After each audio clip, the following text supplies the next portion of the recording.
Hey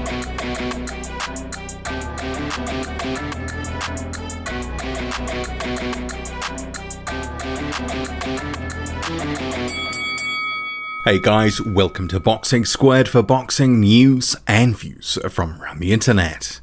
Seemingly, there's a little bit of light at the end of the tunnel. We've had no boxing for the best part of 3 months, but it does look like the gears are slowly turning for a resumption to boxing in the coming weeks. Might start with a trickle, but then it will become a flow and we'll be back to normal within a number of months, or something resembling a normal. But I've been thinking about 6 different things post this current environment, 6 heavyweight questions about different things within the division. So this is what I'll cover in this video. So buckle up. Let's go. Question the first. Will a post-corona environment see more competitive fights? That's certainly a question. I think a lot of fans are hoping for that. A lot of fans want to see more 50-50 matchups or something approaching that, not just an endless stream of tune-ups for guys in the heavyweight division who, seemingly are either hanging around for a payday or they're hanging around for a title shot or a combination of the title shot and the payday. And that's at all levels as well. Some guys who we know aren't going to be world beaters might still have their O, but they're looking for the right sort of payday. Or you have someone who does have some ambition and talent, but it's seemingly the closer they get to a title shot, the more sort of they tread water instead of, trying to have those dare to be great sort of fights to keep their sort of name building and their profile. But this is boxing all over at the moment. In the sort of Mayweather, post-Mayweather environment, too many people are worried about position, their O, and other sort of associated issues because they want to cash in or cash out. And it's been a problem. And the reason that you can see the sort of footage in the background, which is some footage I shot from Lake Taupo earlier this year, is I just don't want to have any particular boxer on screen being sort of tarred with the brush, because it's not just 1 or 2 guys doing it. It's a whole bundle of heavyweights that just aren't really up to much. I'm sure you can think of a number of guys who've had maybe 1 or 2 meaningful fights in their career, but apart from that, there's not much to really write home about. Seems to be they get to a certain position and it's all about positioning, sanctioning body rankings, trying to get in there for that payday or that title shot or both. So hopefully we do get these 50-50 matchups, the likes of Eddie Hearn has been talking about. Him and his father, Barry Hearn, have been saying that there needs to be better matchmaking, better, more competitive fights, give the fans something to latch onto. But will that happen? And if it does, will it be a trend going forward?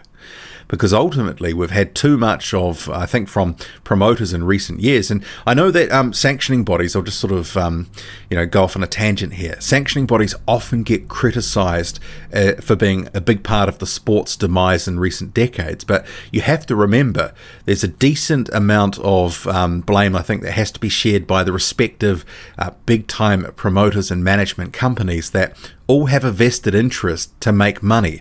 And in the environment where they're making money at the expense of others, what is the sort of need for change?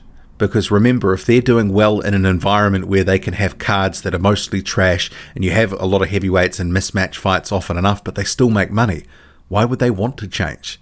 Is there now the sort of push for them to change because obviously the financial circumstances brought about by no boxing for a few months?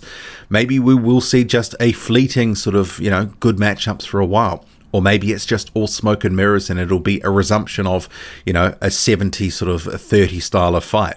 And often that's being generous. Some of these fights that we get, especially in the heavyweight division, they're 90-10 all day. Question the second. Andy Ruiz Jr. joining noted trainer Eddie Reynoso, who also trains Canelo Alvarez, Frank Sanchez, and a number of other, decent fighters across all different sort of weight classes. How's he going to respond to Reynoso? Because I'm looking at this thinking, well, could we have a bounce, sort of a comeback from Ruiz in terms of one fight where he sort of looks the part, he talks the part, he acts the part, and ultimately that first fight, no matter if it's a tune-up or a hard fight, he's in better condition and fights well and seemingly has sort of turned a corner. But it's with one of these things with Ruiz over his career. Obviously, some of the dedication hasn't necessarily been the greatest. I could see him for one fight doing well, but then sort of slowly it just sort of going downhill from there. And remembering this first fight that he will have under Eddie Reynoso, it's not just for Ruiz's benefit that it's just a one-fight thing. It's Reynoso wanting to get a look at Ruiz to actually see, is this guy worth having long-term? It's more, I think he's in the driver's seat in terms of that relationship and whether Ruiz is training with him, not the other way around. Because at the end of the day, Reynoso has a really good stable and Ruiz is not the top dog in it. And if Ruiz ends up sort of starting to be a bit of a slacker at some point, say after the first fight, he could drop him like a sack of potatoes off a cliff and say, thanks, Andy, but see you later. So I'm interested to see how will Ruiz respond. We've seen some stuff on social media where he looks like he's training, but, social media is social media. I mean, I remember with Lucas Brown ahead of the fight with Dillian Whyte, all manner of things made it look like he was training hard. Ultimately, it was just a facade. Is it a facade with Ruiz, or is he going to dedicate himself? Because he says he wants to get those belts back. But until he shows fans something, I think the interest in Ruiz in terms of wanting to see him in a title fight will be somewhat limited, because I think we want to see him earn his way back to a title shot, not just expect it, which there's a little bit about that, about what Ruiz has been saying in recent months. Question the third. Dillian Whyte, his mandatory situation has sort of been heating up a little bit just in recent weeks. And part of it is because we've all been locked down. There's been no boxing for months. And some of these big fights in the heavyweight division might be pushed out a number of months because you can't have fans.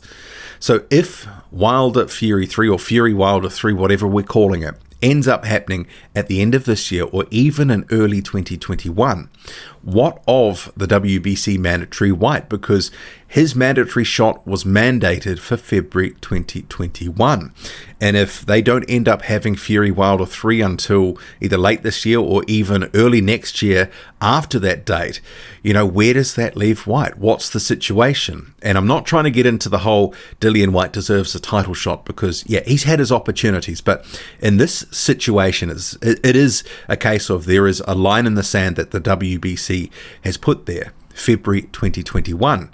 So if he waits things out, continues to win, beats Alexander Povetkin whenever that happens, what's going to happen? Because if the WBC tries to turn around and go, well, because of the pandemic, we're going to push things out, I could see legal action on the horizon. It's going to get pretty interesting and maybe a little bit testy. We'll see on that one. So question the fourth. Deontay Wilder, after such an embarrassing loss, and excuses just as bad, and we've seen a whole bunch of new ones in recent days and weeks, etc., which I haven't been covering because it's embarrassing. The fans that have been pushing some of the narratives, they are embarrassing for sort of saying that stuff. But getting back to the matter at hand, can Deontay Wilder regroup and put up a credible effort in the trilogy fight with Tyson Fury, whenever that may be? We don't know when it's going to be. He's talked about removing snakes from his camp, bringing in some additional help. But what's the setup of his new camp, new sort of setup going to be? Because if most of the same voices are going to be there and they're in charge to a large extent, what changes can we expect? And at 34 years old, Deontay Wilder pretty much is what he's going to be. Sure, he might have had a really poor effort in the second fight, but what can he do to sort of improve on that, especially if Tyson Fury is doing something that he's not expecting, as in the second fight? And I know a lot of people, especially Wilder fans, are putting stock in the excuses, etc.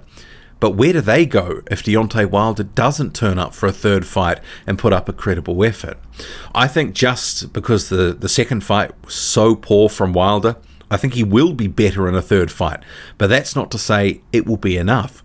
But there is some interesting storylines with the third fight, especially the build-up. And if you have the likes of George Foreman sort of counseling Deontay Wilder and giving him some tips, and others are coming in, it's going to, generate some good talking points, especially closer to the fight. And you have to ask the question, with Wilder's injury history, he's recovering from a bicep injury at the moment, What sort of shape is his body going to be in? You know, is he up to the rigors of a third fight in terms of, can he hold up? Can he not get injured in training camp? Can he stay healthy for the third fight? And if he does, what's he going to look like? What can he do different to put up a better effort? Interesting questions. Okay, next one. Question the 5th. Who is going to be the first of the new generation of heavyweights to truly break through, assert themselves in the heavyweight division? Because you have a number of guys like Daniel Dubois, Aslanbek Makhmedov, Tony Yoka, Filip Hrgovic. There's a whole bundle of them. F.A. Ajagba. There's others too. Who is going to come through?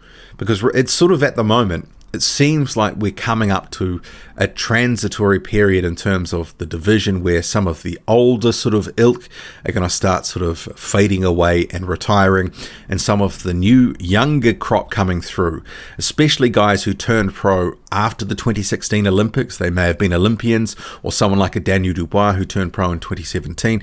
They are sort of finishing their apprenticeships to a large extent. Who's going to be the guy to truly be the breakthrough of this new crop? Let me know your thoughts on that one. And I guess the sort of, it's the old hoary old chestnut. Will we get undisputed? Is that going to happen? It's already been a generation, and I always get comments from people who say, undisputed trumps mandatory, undisputed is the most important thing, undisputed can happen, but it hasn't happened in a generation. I think people have to be realistic that it's not just a, sort of click your fingers and it happens. It is more complex and more nuanced than that. And at the moment, both the guys that could fight in an undisputed fight have opponents that are in front of them, contracted opponents. And then sort of sitting behind those opponents, you have, say, for Fury, Dillian Whyte, who is that WBC mandatory, and for Joshua, another mandatory in Alexander Usyk. So the talk of undisputed, there's been a lot of it in recent months, especially in the lockdown when it's been quiet. But how realistic is some of it? I just don't know. Are we going to get it in 2021? We've kind of been asking that question every year since 2018. Are we going to get it this year? Is it going to be 2019? Is it going to be 2020? And now we're talking 2021. Soon, it'll probably be 2022. But let me know. So those 6 questions, what are your thoughts?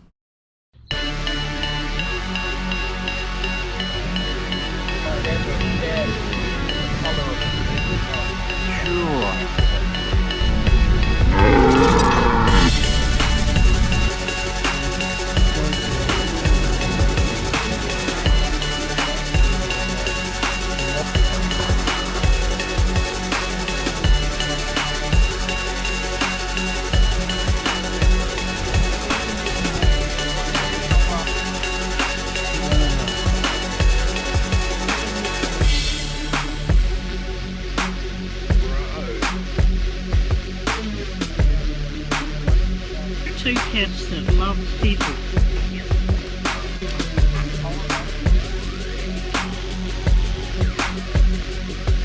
The trout omelette.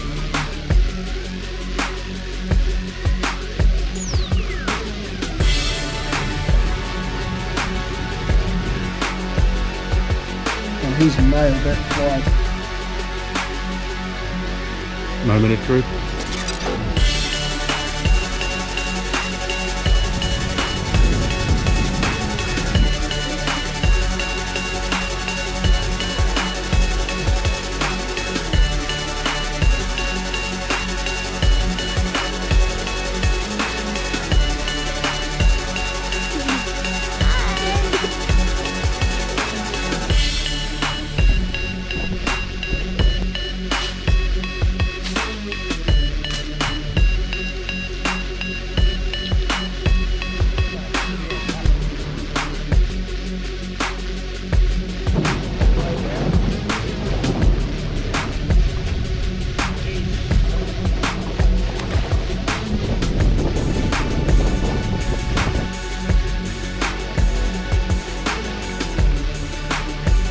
Really good.